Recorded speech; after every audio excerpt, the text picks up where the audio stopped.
Hi everyone, and welcome back to my channel. So today I'm going to be doing a video about how to stay on a budget when you are planning your wedding, and some things that I did to keep costs low, things that went well, things that I kind of regret doing or that didn't go so well, things like that. So if you're new to my channel, my name is Najia. I post videos every Tuesday, and the general theme of my channel is self-improvement, mental health, and then I infuse my Islamic values into those conversations. So today I'm going to be talking a little bit about how Muslims get married, what are the traditions, what are the things that we have to do in order to get married, what marriage means in Islam, some things like that. And then I'm also going to be talking about things that I did when I was planning my wedding and stuff like that. So I got married in 2018, in June of 2018. And just thinking about it makes me smile. I was 21 years old at the time. I had just graduated from college, so I was just kind of starting out on life, I guess. Starting out on finding a job, and then I also was planning on taking more classes the following school year. And just to give a little background, so at the time, my husband was studying in Lebanon, which is where we both live now.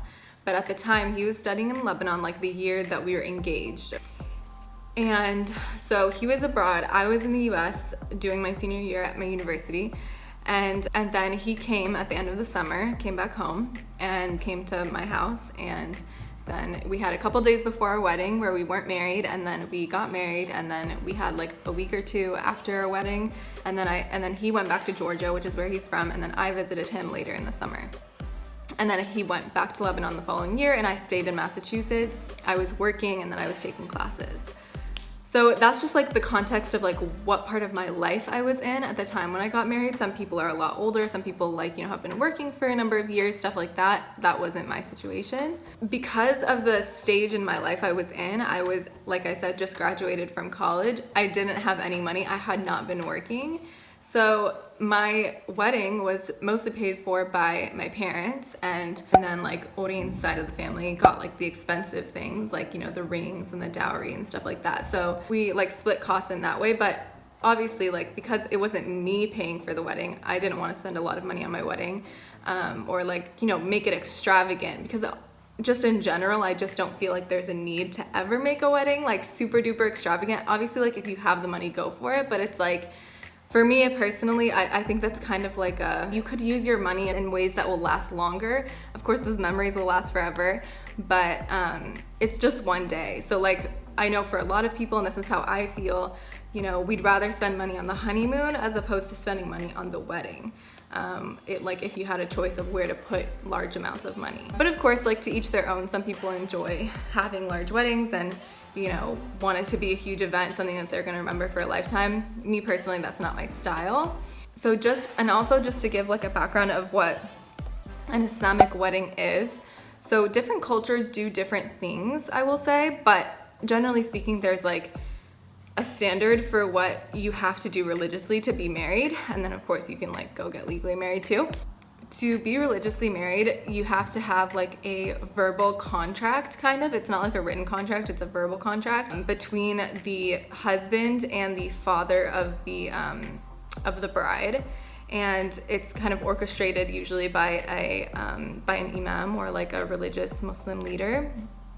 And yeah, that's pretty much it. It's super quick. It's not two people stand there reading their vows. It's a very, very quick actual ceremony. The thing in itself is very quick. So that's what the nikah is. That's what it's called.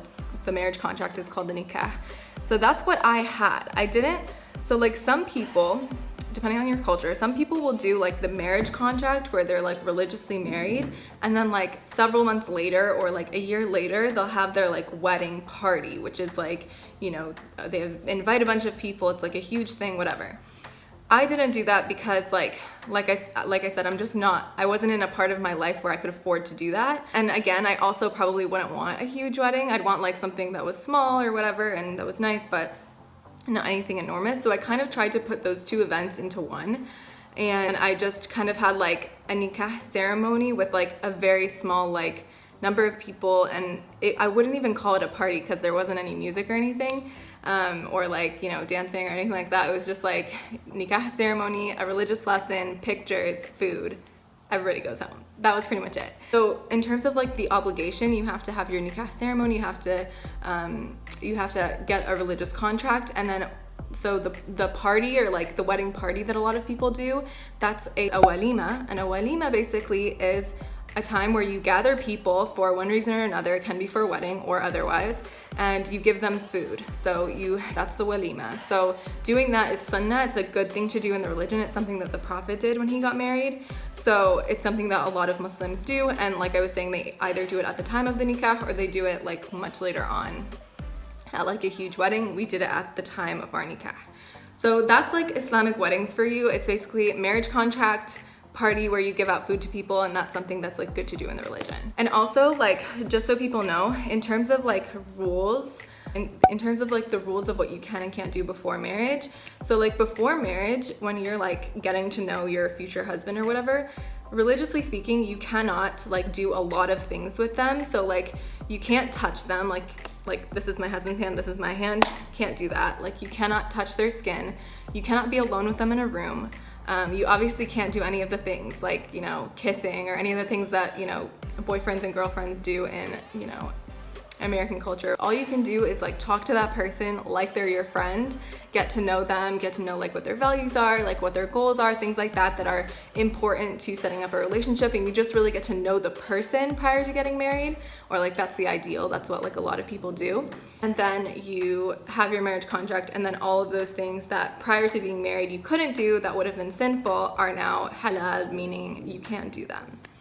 So that's all the information that I guess I'm gonna give about Islamic weddings that I can think of to give. First, I'm gonna talk about how I kept costs down. So my wedding, obviously, like I said, because of the point in my life I was in, I didn't have a lot of money, so I was trying to keep costs as low as possible, and we probably kept them under $3,000. I don't think it was more than that. My wedding was very cheap. Like, it was not an expensive wedding. Here's some things that I did that are kind of ways that you can, if you're trying to plan a low budget wedding, things that you can do to keep those costs low. First thing I did, I found a free venue. That's like really essential. If you have a backyard, or you know somebody who has a backyard, or you know, for example, your mosque has a venue, your mosque has like a large space where they do events, for example. Like, utilize those spaces, utilize those public spaces or those private spaces within like family or friends that are beautiful, and find something that like is beautiful, picturesque, but that isn't like thousands of dollars or however much a venue costs. So that's what I did. I got married in the backyard that, you know, of the house that I grew up in. So it was, you know, it was free. Another thing I did was I looked for inexpensive flowers that are beautiful. So there are a lot of flowers out there, some more expensive than others. I got, I don't even remember what the main flower was, but if I remember, I'll pop it on the screen. But then the filler flower, the flower that was in between, was baby's breath, and baby's breath is a very cheap filler flower. So it's not expensive. So I was looking for the color that I wanted, but with some kind of flower that's inexpensive. And basically that's what I did. I just had white flowers. I didn't really want any other color. So I just had white flowers, and with baby's breath and like this other flower that I don't even remember what it's called. So it was like a simple bouquet, not a lot of flowers, not complicated. And that's another way that I kept costs low. So another thing I did to keep costs low was keeping the number of people I invited low. The more people you invite, the more seats that are needed, the more food that's needed, costs start rising. And it's like, when you don't have a lot of money, when you're like on a low budget, and you want to plan a beautiful event, like you don't want to make cuts on like how beautiful the event is or like the things that you're wearing or whatever, then keep the number of people low. Be brutal with like who you cut out. Make sure that it's like, you know, family members, close friends, and that's kind of it. Like people you've known your whole life, and that's it. As much as you can, because you know, the more people you invite, the more expensive it gets. And my wedding, I think I had like 30 something people there. It was extremely small. It was literally just family members from my side and my husband's side, and like close friends of both of ours, and that was it. Like people that we talk to on a daily basis, that kind of stuff. Other than that, like nobody else was there. Okay, and then the last thing I did to keep costs low was buying an inexpensive dress. So I think like I really love the show Say Yes to the Dress. I love watching it, like people kind of choosing their dress that they're gonna wear in their wedding, having that moment. It's great. But I will say that the wedding dresses on that show are extremely expensive. Like the lowest you can find is like $1,000 based on what I've seen. And like as a gown that you're gonna wear for one day, not even for the entire day, I personally think that that is like very extravagant, and that's only something you should do if you like really have the money to do that and for some reason really want to do that. Like if you're somebody who's trying to keep costs low, then finding a dress that is like a couple $100s max is so key. And there are a lot of dresses out there that are really beautiful that you can find at a low price, and that's ultimately what I did. So I ended up buying my it was actually not a dress, it was a skirt top combo because I liked like the two-piece combo kind of look. I ended up buying my dress from ASOS. They have a lot of bridal stuff, so I'll put a screen recording of me scrolling through the ASOS bridal collections. But basically I ended up wearing a skirt from ASOS, which I don't even think was marketed as bridal, and then a top, which I also don't think was marketed as bridal, but it was white. So that's what I ended up wearing, and I loved it. Like I absolutely loved what I was wearing. I was so excited to wear it. I would like try it on multiple times before I got married, and I loved it. And I'm so glad that that's the dress that I chose. Basically, I found this two-piece outfit on ASOS for around $100. I think it was $115. So, and like I said, I loved what I was wearing. So like you can find something that you love that is cheap. And so that's something that I would just strongly encourage doing. Look at ASOS, look at other similar websites where like you can order, you can try things on. Okay, now I'm gonna talk about the things that went well, that I was like really happy with, and then also talk about some things that I regret doing or some things I regret not doing. So one thing that turned out really well was the decorations. I think the decor was really pretty. It was also inexpensive. I got so many things from the dollar store. Like you don't even know how many times I went to the dollar store looking for things. Like I got ribbons from the dollar store. I got plates from the dollar store. I got like, I utilized so many things from the dollar store, and I tried to keep costs as low as possible. Yeah, so utilize the dollar store, utilize things that are not expensive, and like, that was something I did, and I was so happy with the way that the decorations turned out. I thought that they turned out beautifully. So another thing that I really enjoyed was I had my wedding in the morning time, or like morning afternoon time. So we served brunch, and brunch is my favorite meal of the day. So I was very happy with the food. It was delicious. It was like, you know, sweet and like savory, and I just loved it. So I was really happy with the food. I also had a dessert table as opposed to like having one big cake. I just wanted to have like multiple desserts. So this is actually also another way that I kept costs low. So because I had multiple desserts, not just one big cake, I was actually able to make some of the desserts. So I ended up making 2 of like the different types of cookies we had. I just baked them myself, and I'm not a baker, like, and I'm not a cooker either. It's something that I'm working on, something that I'm trying to like develop as a skill, but I pulled that off and like just followed a recipe, and I baked some stuff and I put it on the dessert table. So that's another way you can keep costs low, is that you can bake some of your own food, make some of your own food, and that'll definitely help. Another thing that went well, like I mentioned earlier, I loved what I wore. I was really happy with what I wore, and I actually have reused the shoes that I wore. So that's just also another thing that went well, like I mentioned earlier. I'm also really glad that, like I was saying earlier, I chose to get married in the backyard of the home I grew up in. So I'm really glad that I made that decision, because that's someplace that I always go back to, like when I'm visiting my parents. So like just having those special memories in that backyard, it's something, I don't know, it's really nice, because it's something that like, you know, I can always go back to that venue. So I'm really glad that I chose to get married at a place where I can then go back and visit. And then another thing that went well is that the pictures were really beautiful. Yeah, they looked amazing, and I'm really glad that we went with the photographers that we went with. I'll put their Instagram handle right here. So yeah, they were great, and the pictures were beautiful, and they got back to us within like a couple weeks. I think it wasn't too long. So yeah, that's another thing that went really well. Okay, and now things that I regret. So one thing I regret, or one thing I would have done differently, like I mentioned before, I really like the food. However, there was a lot of food left over, and so one thing that I wish that I'd done, that this was actually a suggestion from a friend of mine recently, is that when you plan a wedding, you should have somewhere, like you don't have to set it out, but like somewhere convenient access, you should have to-go boxes or something, because I feel like weddings, and she was saying this too, I feel like weddings almost always have tons of extra food, and like what can you do with that food?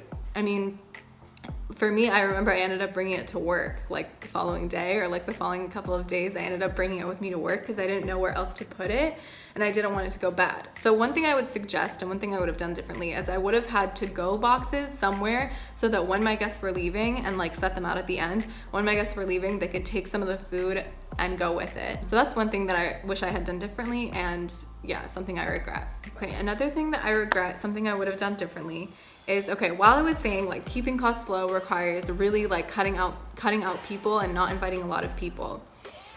That's true. Like, don't invite a lot of people. Like, keep numbers like around 50, you know? But I actually wish that I had invited some more people, like to bring the numbers maybe up to like 40 or 50. I guess I didn't because I was nervous, because it was a backyard. I was nervous about fitting all of the people into the backyard. I didn't want it to be overcrowded, people to not have seats. So that was a huge reason that I didn't. And then also just trying to keep food costs low. And I wanted it to be under a certain number so that, like, you know, the food costs weren't too high. That being said, I ended up cutting out people that I actually wish that I had invited, people that I'd known my whole life that were within my community.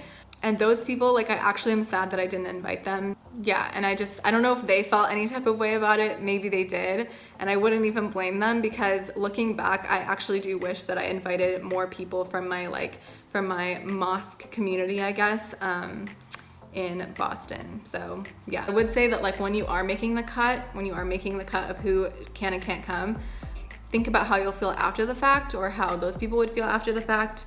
Especially if there's people who have known you for like an extremely long time and, you know, are close with your family, stuff like that. So another thing, I wouldn't say that I regret this, but this is something that I might change if I was doing a wedding again. So I absolutely loved what I wore, and I just loved it. It was very boho vibes. Boho is very my style. I loved it. That being said, because my nikah was my only wedding, I sort of wish that I had worn all white. Like, I wore like a white top and then like kind of this color hijab and this color skirt.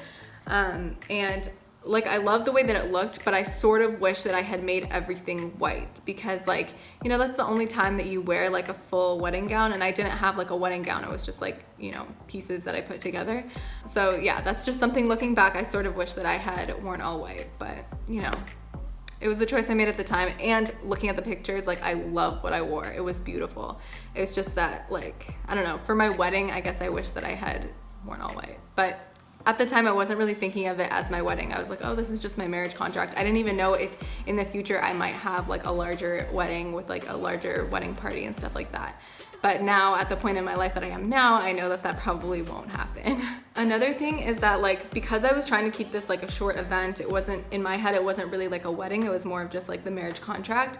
I didn't have any like madih, which is like Islamic music in the background. I really wish that I had some, because there were times, like when we were walking down from the house and like sitting at our table, me and my husband, where it was just like a little awkward. Like, everybody was looking at us and, like, you know, taking pictures and stuff like that, but there was like no background music to like fill in the awkward silence, if that made sense.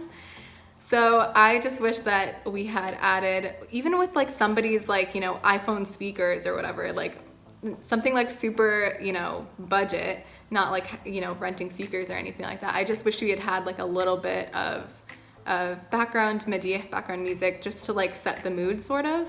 If I was doing my wedding again, that's something I would have done. And then one more thing that I would have done differently, something that I sort of regret, is that we took all of our pictures during the wedding. And prior to getting married, I did not know how long taking pictures would take. I didn't realize. It ended up taking like a long time kind of during the event. So going back, what I would have done is that I would have taken pictures with guests like during the wedding. Like, I would have made that during the wedding. But I would have taken pictures of just me, or taking pictures of just my husband, either before or after the event. Probably after, since before was like early in the morning. So that's just another thing to think about, like how much time do you want to spend taking pictures, how much time do you want to spend with your guests and eating food, etc. So that's pretty much it. I hope you enjoyed this video. I hope this was useful. I hope this gives you inspo, and like the pictures that I put throughout the video kind of gives you inspo if you are planning a wedding. My theme was very like rustic outdoors. That's like kind of what I was going for. So if you are planning something like that, then maybe what I did will give you a little inspiration.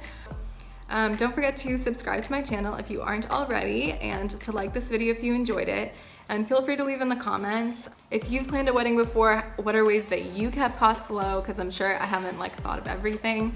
And so I will see you guys next week. Thank you so much for watching. Bye. سلام الله على الهادي رسول الله صلى رب العوالم على النبي الخاتم ما ذاب القلب الهائم شوقا إلى المختار صلى رب العوالم على النبي الخاتم